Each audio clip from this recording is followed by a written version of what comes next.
Dobrodošli, jaz sem Marko Žerjal in vi gledate Bednik. Prejšnjo soboto je bil mednarodni dan boja proti nasilju nad ženskami. Dan, ko poudarjamo, kako ni okej tepsti ženske. Nekaj, kar vsi že vemo, od vedno.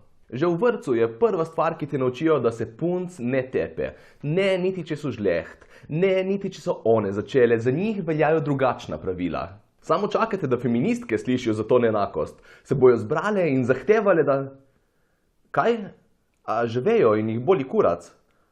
Aha, okej. Slovenci največkrat posredujemo šele, ko moški žensko udari. Dokler jo psihično maltretira, ne storimo praktično nič.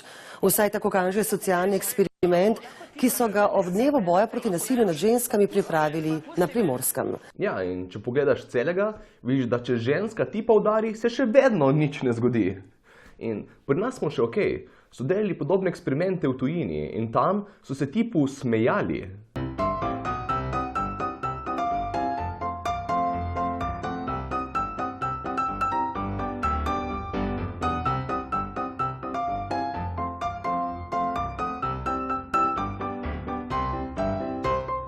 Ker ljudi za moške ne briga toliko kot za ženske. Za nas imamo preprosto manj sočutja. Zato je vedno po poročilih. Umrlo je 5400 ljudi, od tega žal tudi 12 žensk. Ne verjamete? A največ nasilja se nažalost dogaja za domačimi zidovi. Tja pa Slovenci ne radi posegamo. Lani je bilo umorjenih 7 žensk. Ja, in 19 moških, ampak so si verjetno že s čim zaslužili po balini eni.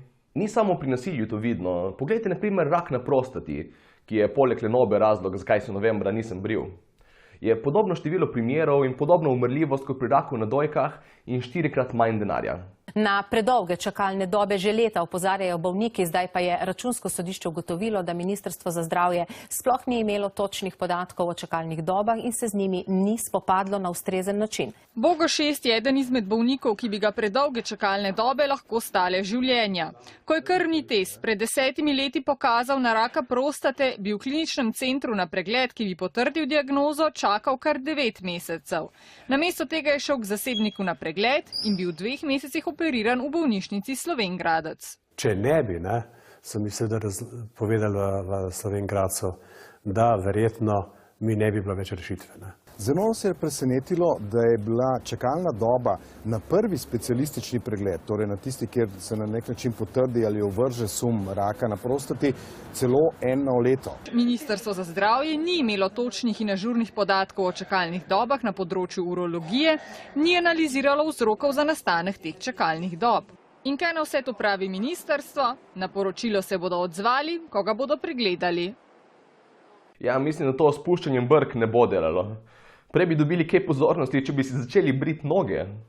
Ni samo klofuta, lesanje in hudo fizično obračunavanje nasilje nad žensko. Tudi spolno nadlegovanje je, manipuliranje pa nadzorovanje partnerice. Ne, ni. Mislim, nič od tega ni primerno obnašanje, ampak ni zdaj kar vse nasilje. Nobenemu še partner ni toliko nadziral Facebook profila, da je končal v bolnici. In mimogrede, če imajo ženske dan boja proti nasilju in manipulacija šteje kot nasilje, potem moški bi mogli imeti letni čas boja proti nasilju. Gledate slovensko statistiko. V 99% doma udari moški. A res? 99%. Ta statistika je bolj izmišljena od Dedka Mraza. Zato so tudi v Sloveniji od 8 varnih hiš 3 namenjene moškim. Ker, kot vse raziskave kažejo, so ženske približno toliko nasilne kot moški. Konča jih več v bolnici preprosto, ker... In to reč v tem kontekstu ni seksizem nekako. Če to rečeš v povezavi s plačami v EU parlamentu, dobiš 10 000 evrov kazni. Če to rečeš v zagovor posebnih zakonov za zaščito žensk, ti ploskajo. Zgleda ni toliko pomembno, kaj govoriš, ampak bolj kako se ženske v tem počutijo. Več kot 1000 primerov nasilja v družini je samo letos obravnavala policija, a pozor, več kot 96% žrtev še ni poklicalo na pomoč. Kako kurac lahko pol veš, da jih je toliko? Iz kje dobite vse te izmišljene številke? Kaj, imate za konzultacije najeto jasnovidno Vero, ki s pomočjo njenih mističnih moči vedno ve, iz kje povleč številke, ki vam rabijo? O spolnih sužnjah v rokah skupine Islamska država, nasilju nad begunkami v libijskih begunskih centrih, o množičnih posilstvih pripadnic ljudstva Rohingja na begu pred mjanmarsko vojsko, o razraščenosti spolnega nadlegovanja žensk v svetu zabave. Ja, to se mi vse primerno zdelo dati skupaj. Nekje so ženske zasužnjevane in posiljene, ampak pri nas moraš seksati s producentom, da dobiš vlogo v multimilijonskem filmu. Mislim, to se ženske dejansko pritožujejo nad vrednostjo njihove seksualnosti. To je luksus, daš kurac v usta in si v filmu, ali pa daš kurac v usta in si prva dama. Jaz lahko pofafam vse kurce od tukaj do Združenih držav in vse, kar bom dobil, je par sendvičev in herpes. Nous avons ainsi décidé d'allonger le délai de prescription applicable aux crimes sexuels commis sur mineurs. Tukaj nisem toliko siguren, če hoče res preganjati pedofile ali se samo znebiti svoje žene. Imajo posledice in nevarnosti, da bodo pač kot fantje postali kasneje povzročitelji in punce kasneje žrtve. Fantje povzročitelji in punce žrtve. Mogoče ne bo jih držalo v vsakem primeru, vas bomo pa tako obravnavali. S tem je nažalost imel tudi izkušnje moj prijatelj in stand-up komik Jan Krojcer. Začelo se je tako, da sva imela en manjši prepir, verbalen prepir. Zato, ker je bila pač ona zelo ljubosumne narave. Od jeze sem boksnil not v steno in ker je gips plata, sem naredil luknjo. In ko je ona to videla, je bil vik in krik, začela histerično se dret, laufati po stanovanju, kot da jo hočem razbiti. In bolj, ko sem jo hotel dopovedati, da se ne umiri, da ji ne bom nič naredil, bolj je ona upila, dokler ni prišla soseda. In ko je prišla soseda, sem rekel, lej, super, si prišla, da jo ti pomeri, jaz je ne morem. In jaz sem potem šel. Pridem nazaj, nobenega ni bilo več tu, ne sosede, ne nje, in na kar me naslednji dan pokliče policija. Moja prva misel, nekaj se je zgodilo, glede na to, da je ni bilo doma itd. Ampak ne, v bistvu je mal je sledil šok, da moram priti na policijsko postajo, zato ker je ona poklicala policijo, da sem jo pretepal in moram priti poravnati znesek, koliko je bilo, znesek 625,94 evra, brez v bistvu vsakega vprašanja. Lahko se sicer pritožim, ampak gospa policajka mi je prijazno svetovala, da mogoče boljše, da se ne pritožujem, zato ker iskreno mi je rekla, da nimam šans, da bom dobil, da v bistvu sam malo keša stran vrgel za odvetnike, ampak svetovala mi je, naj plačam polovičko. Torej si več ali manj kriv, dokler ne dokažeš nedolžnosti? Nekaj takega, nekaj takega. Sem mislil poklicati očeta od moje punce, ki je policaj, kaj točno se zgodi v teh primerih pri nas, samo potem rajši nisem, ker lahko bi mogoče izpadlo malo čudno, veš, da te kliče tip od hčerke, kaj se zgodi pri nas, če pretepaš partnerja. On ima pištolo.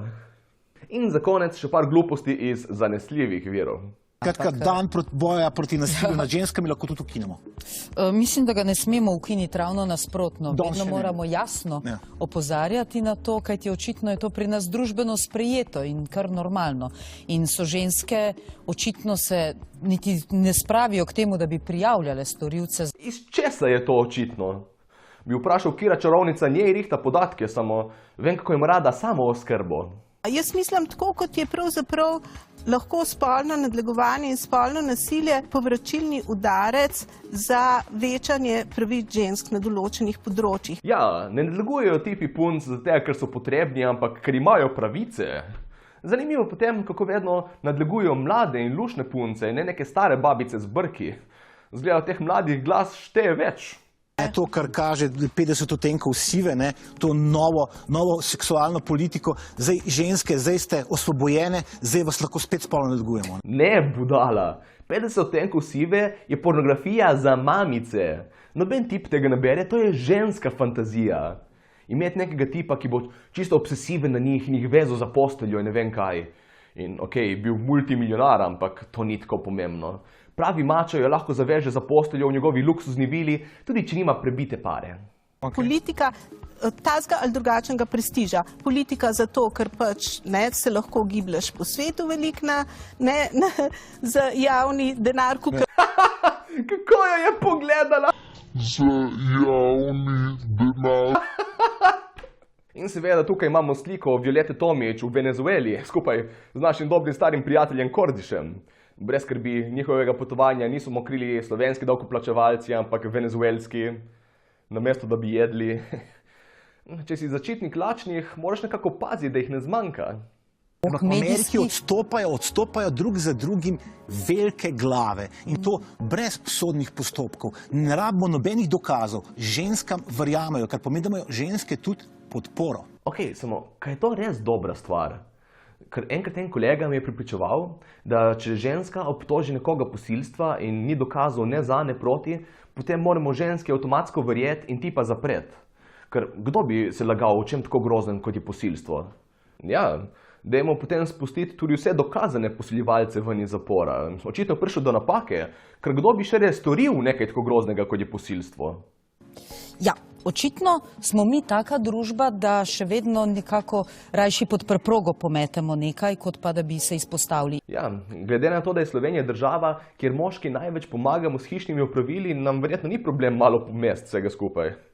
Ali pa ne vem, preprosto pri nas manj nadlegujemo ženske.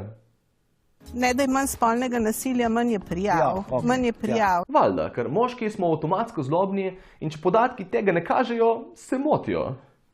Tem ljudem se ne gre za ženske, kaj šele moške. Gre se jim za njihovo službo. Če ženske hodijo na policijo, imamo problem. Če ženske ne hodijo na policijo, imamo še večji problem, kot smo mislili.